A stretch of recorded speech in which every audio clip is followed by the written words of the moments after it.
2022년 11월 28일 월요일 고린도전서 5장. 여러분 사이에 음행이 있다는 소문이 들립니다. 어떤 사람이 계모를 데리고 살고 있다고 하는데 그와 같은 음행은 이방인들 사이에서도 볼 수 없는 일입니다. 그런 사실을 알고도 여러분은 자만하고 있습니까? 오히려 여러분은 슬퍼하고 이런 음행을 행한 사람을 여러분 가운데서 쫓아내야 하지 않겠습니까?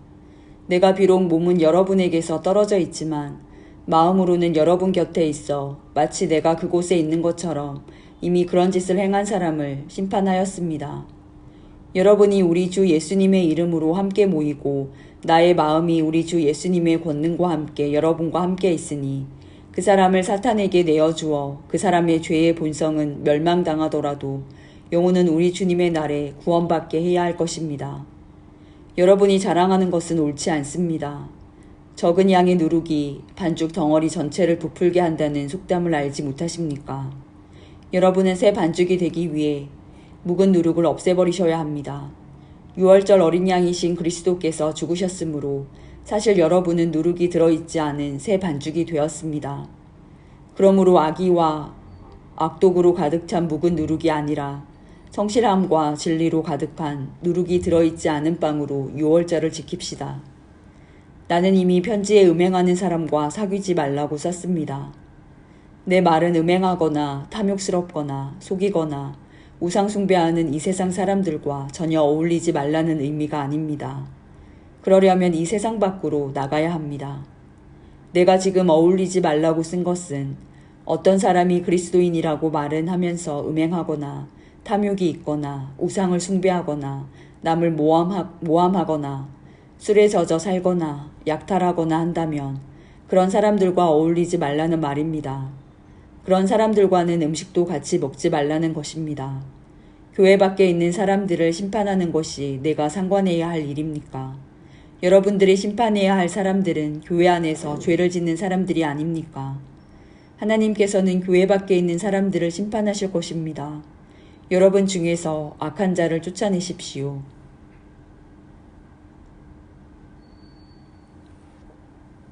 고린도전서 6장. 여러분 중에 어떤 사람이 다른 사람과 다툼이 있을 때 성도들에게 해결해 달라고 하지 않고 왜 그것을 세상 법정에 고소하려고 합니까? 여러분은 성도들이 세상을 심판한다는 사실을 알지 못하십니까? 여러분들은 세상을 심판해야 할 사람들인데 사소한 문제도 여러분이 직접 심판할 능력이 없단 말입니까? 우리가 천사들을 심판한다는 사실을 알지 못하십니까? 하물며 이 세상의 사소한 일들이야 어떻겠습니까? 그런데 이런 일상적인 문제로 다툼이 일어날 때 여러분은 왜 교회에서 멸시하는 세상 사람들을 재판관으로 앉히는 것입니까? 나는 여러분을 부끄럽게 하려고 이 말을 하는 것입니다. 아니, 여러분 중에는 신자들 간의 문제를 해결해 줄 만큼 지혜로운 사람이 한 사람도 없단 말입니까? 여러분은 지금 신자가 다른 신자를 고소하는 것도 부족해서 하나님을 믿지 않는 사람 앞에서 재판을 받게 해야겠단 말입니까? 이렇게 여러분 사이에서 서로 고소하는 일이 발생하였다는 사실은 이미 여러분이 패배했음을 의미합니다. 이렇게 되느니 차라리 악한 일을 당하는 편이 낫지 않겠습니까? 아니면 속임을 당하는 쪽이 낫지 않겠습니까? 여러분 스스로가 불의를 행하고 속이고 있습니다. 그것도 성도들끼리 말입니다. 여러분은 불의한 자들이 하나님 나라를 기업으로 상속받지 못한다는 사실을 알지 못하십니까? 속지 마십시오. 음행하는 사람이나 우상숭배하는 사람이나 간음하는 사람이나 남자로서 몸을 파는 사람이나 동성연애를 하는 사람이나 도적질하는 사람이나 탐욕이 가득한 사람이나 술에 젖어 사는 사람이나 모함하는 사람이나 약탈하는 자들은 하나님의 나라를 기업으로 상속받지 못할 것입니다. 여러분 중에 여기에 속한 사람들이 있었습니다. 그러나 여러분은 우리 주 예수 그리스도의 이름과 우리 하나님의 성령으로 씻음을 받고 거룩해졌으며 의롭다함을 받았습니다. 내게는 무엇이든지 할 수 있는 자유가 있다. 이것은 여러분이 내세우는 표어입니다. 맞습니다. 하지만 모든 것이 다 유익한 것은 아닙니다. 내게는 무엇이든지 할 수 있는 자유가 있다고는 하지만 나는 어떤 것에 의해서도 제재를 받지 않을 것입니다. 음식은 배를 채우기 위해 있고 배는 음식을 먹기 위해 있다. 이것도 여러분이 내세우는 표어입니다. 그러나 하나님께서는 언젠가 이 모든 것을 필요 없게 만드실 것입니다. 우리 몸은 음행을 위해 있는 것이 아니라 주님을 위해 있으며 주님은 우리 몸을 위해 계십니다. 하나님께서 주님을 살리셨으니 그분의 능력으로 장차 우리도 살리실 것입니다. 여러분의 몸이 그리스도의 지체인 것을 알지 못하십니까? 그렇다면 내가 그리스도의 지체를 떼어 내 창녀와 한 몸으로 그리스도의 지체를 떼어내 창녀와 한 몸으로 만들 수 있겠습니까? 그럴 수 없습니다. 창녀와 결합하는 사람은 창녀와 한 몸이 된다는 것을 알지 못하십니까? 성경에 두 사람이 한 몸이 될 것이다 라고 기록되어 있습니다. 하지만 주님과 연합하는 사람은 주님과 영적으로 하나가 됩니다. 음행을 멀리 하십시오. 사람이 짓는 모든 죄들은 몸 밖에서 일어나는 것이지만 음행하는 사람은 자신의 몸에 죄를 짓는 것입니다.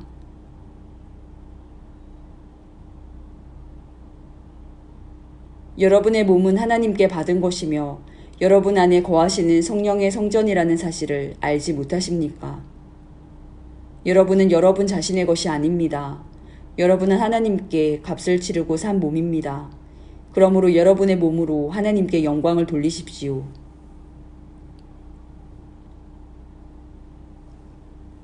고린도전서 7장. 이제 여러분이 내게 보낸 편지에 사람이 결혼하지 않는 편이 더 낫다고 한 내용에 대해 말씀드리겠습니다. 음행이 성행하고 있으므로 남자마다 자기 아내를 두고 여자도 자기 남편을 두십시오. 남편은 아내에게 혼인의 의무를 다하고 아내도 남편에게 그렇게 하십시오. 아내의 몸은 자기 것만이 아니라 남편의 것이기도 하며 남편의 몸도 자기 것만이 아니라 아내의 것이기도 합니다. 남편과 아내는 서로 합의하여 기도에 전념하기 위해 얼마 동안 떨어져 있는 경우를 제외하고는 서로 떨어져 있지 마십시오. 잠시 떨어져 있는 경우라도 사탄이 여러분의 악함을 틈타 시험할지 모르니 그 후에는 다시 합치십시오. 이것은 내가 충고로 드리는 말씀이지 명령은 아닙니다. 나는 모든 사람이 나처럼 지내기를 바랍니다. 하지만 각 사람마다 하나님께 받은 은사가 달라서 어떤 사람은 이러하고 또 다른 사람은 저러합니다. 결혼하지 않은 사람들과 과부들에게 말합니다. 여러분들도 나처럼 결혼하지 않고 지내는 것이 여러분에게 좋습니다. 그러나 자신을 절제할 수 없거든 결혼하십시오. 욕정에 불타는 것도 결혼하는 편이 낫습니다. 이제 이미 결혼한 사람들에게 명령합니다. 이것은 나의 명령이 아니라 주님의 명령입니다. 아내는 남편과 헤어지지 마십시오. 남편과 헤어지는 일이 있게 된다면 결혼하지 말고 그대로 혼자 지내든지 아니면 전 남편과 다시 합쳐야 합니다. 남편 역시 아내를 버려서는 안 됩니다. 그 외의 사람들에게 말합니다. 이것은 주님의 말씀이 아니라 내 생각입니다. 어떤 남자 신자에게 믿지 않는 아내가 있는데 그 아내가 남편과 함께 살고 싶어 하면 그 아내를 버려서는 안 됩니다. 어떤 여자 신자에게 믿지 않는 남편이 있는데 그 남편이 아내와 함께 살고 싶어 하면 그 남편을 버려서는 안 됩니다. 그것은 믿지 않는 남편이 아내를 통해 거룩해지고 믿지 않는 아내가 남편을 통해 거룩해지기 때문입니다. 그렇지 못하다면 여러분의 자녀도 깨끗하지 못할 것입니다. 하지만 여러분이 보시다시피 여러분의 자녀는 거룩합니다. 그렇지만 만일 믿지 않는 남편이 헤어지려 하면 그렇게 하도록 하십시오. 믿는 남자나 여자나 그런 상황에서는 상대방에게 얽매일 필요가 없습니다. 하나님께서는 우리를 평화롭게 살게 하려고 부르셨습니다. 아내 된 사람이여 그대가 남편을 구원할지 어떻게 알겠습니까? 남편 된 사람이여 그대가 아내를 구원할지 어떻게 알겠습니까? 각 사람은 주님께서 각 사람에게 나눠주신 대로 그리고 하나님께서 부르신 위치를 그대로 유지하며 살아가십시오.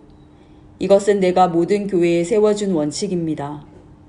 부르심을 받았을 때 이미 할례를 받은 사람이 있다면 할례 받은 표시를 없애려 하지 마십시오. 그러나 부르심을 받았을 때 할례를 받지 않은 사람이 있다면 할례를 받으려 하지 마십시오. 할례를 받았느냐 받지 않았느냐 하는 것은 아무것도 아닙니다. 하나님의 계명들을 지키는 것이 중요합니다. 각 사람은 하나님께서 그를 부르셨을 때의 상태 그대로 살아가십시오. 노예였을 때 부름을 받았습니까? 그것 때문에 마음 상해하지 마십시오. 그러나 혹시 자유를 얻을 기회가 생기면 그 기회를 활용하십시오. 주님 안에서 부르심을 받았을 때 노예인 사람은 주님께 속한 자유인입니다. 이와 마찬가지로 부르심을 받았을 때 자유인인 사람은 그리스도의 노예입니다. 여러분은 값을 치르고 산 사람들입니다. 더 이상 사람들의 노예가 되지 마십시오. 성도 여러분 각 사람은 부르심을 받은 위치에 그대로 머물러 계시면서 하나님께 책임을 다하시기 바랍니다. 이제 여러분이 편지에 언급한 결혼하지 않은 처녀들에 관해 말하고자 합니다. 이 부분에 대해서는 특별히 주님으로부터 받은 명령이 없습니다. 하지만 나는 주님의 자비하심을 힘입어 믿을 만한 사람이 되어 의견을 제시하고자 합니다.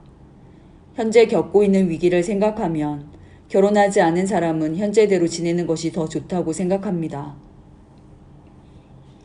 아내가 있는 사람이 있습니까?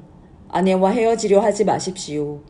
아내와 헤어졌습니까? 아내를 구하려고 하지 마십시오. 그러나 여러분이 결혼한다고 해도 죄를 짓는 것은 아닙니다. 처녀가 결혼한다고 해도 죄를 짓는 것은 아닙니다.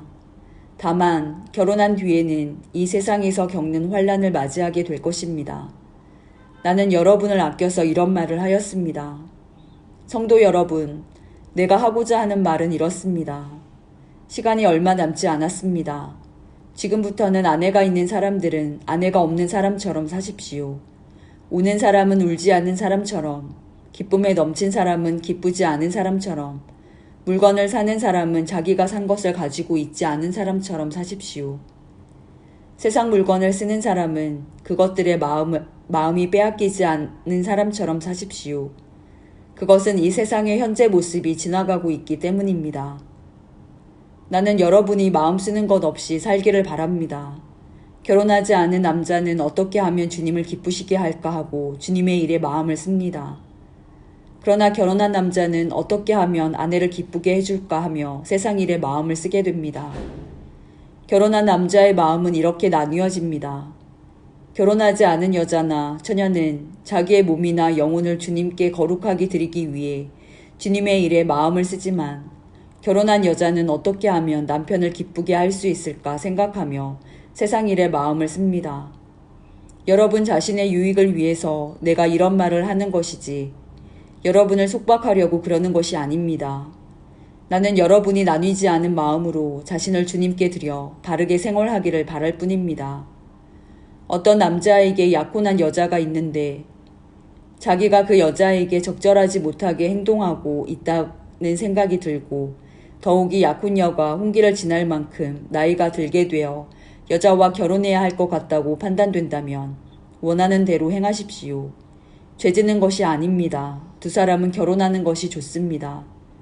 그러나 자기 마음에 결혼하지 않기로 굳게 결심을 하고 또 반드시 결혼을 해야 되는 것도 아니고 자신이 욕정을 억제할 능력이 있어서 약혼한 처녀와 결혼하지 않기로 결심을 했다면 그것도 잘하는 것입니다. 그러므로 자기가 약혼한 처녀와 결혼을 하는 것도 잘하는 것이지만 결혼하지 않는 것은 더 잘하는 것입니다. 여자는 남편이 살아있는 동안에는 남편에게 매인 몸입니다. 그러나 남편이 죽으면 자기가 원하는 사람과 자유롭게 결혼할 수 있습니다. 단 남편 될 사람은 반드시 주님을 믿는 사람이어야 합니다. 이것은 내 판단입니다만 그런 여자는 재혼하지 않고 혼자 지내는 것이 더 행복해 할 것입니다. 더 행복할 것 같습니다. 나에게도 하나님의 성령이 있다고 생각합니다.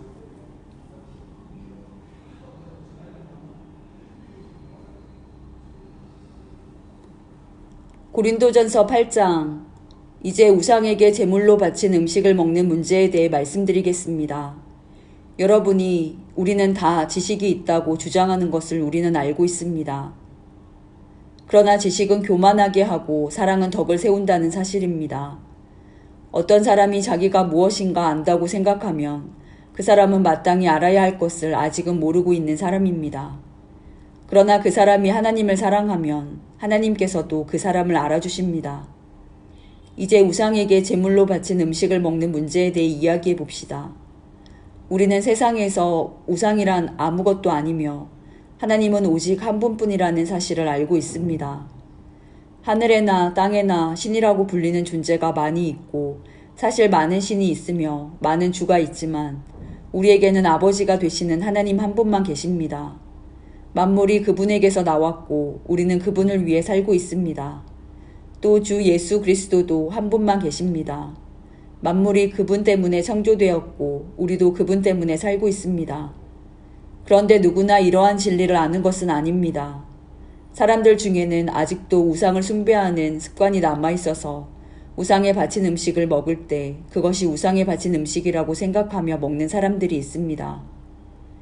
그 사람들의 양심은 약해졌고 더럽혀졌습니다. 그러나 우리를 하나님께 가까이 나아가게 하는 것은 음식이 아닙니다. 음식을 먹지 않는다고 해서 손해되는 것은 아니며 음식을 먹는다고 해서 더 이루어지는 것도 아닙니다. 그렇지만 여러분에게 있는 자유를 행사할 때 그것이 믿음이 약한 성도들에게 걸림돌이 되지 않도록 주의하십시오. 지식이 있다는 여러분이 우상의 신전에서 음식을 먹고 있는 것을 믿음이 약한 성도가 본다면 그가 용기를 얻어 그 사람처럼 우상의 제물로 바친 음식을 먹지 않겠습니까? 이렇게 되면 믿음이 약한 성도는 여러분의 지식 때문에 망하게 되는 것입니다. 그리스도께서는 바로 그 성도를 위해 죽으셨습니다. 이런 식으로 여러분의 동료 성도들에게 죄를 짓고 그들의 약한 양심에 상처를 준다면 여러분은 그리스도께 죄를 짓는 것입니다. 그러므로 내가 먹는 음식 때문에 내 동료 성도들이 걸려 넘어지게 되면 그 사람이 걸려 넘어지지 않도록 하기 위해 나는 평생 고기를 먹지 않을 것입니다.